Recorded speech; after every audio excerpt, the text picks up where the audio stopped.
blind as a bat.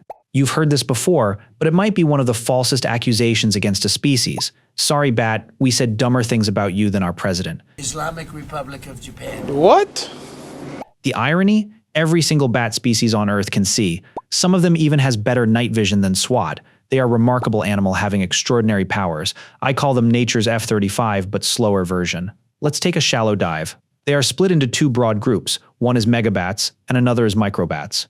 Megabats are relatively large with excellent night vision, eats fruits, leaves by navigating using eyesight and smell, but they don't have any echolocation, meaning they see more but hear less.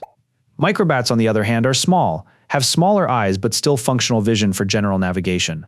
But they use echolocation as specialized targeting system like Lockheed Martin. They shout at 20,000 Hz to 200,000 Hz, which is way beyond our hearing capacity. These calls just last 2 to 20 milliseconds, and they can fire 200 calls per second when in a hunt. So you might be wondering how accurate their echolocation actually is. They can actually hear more than we see.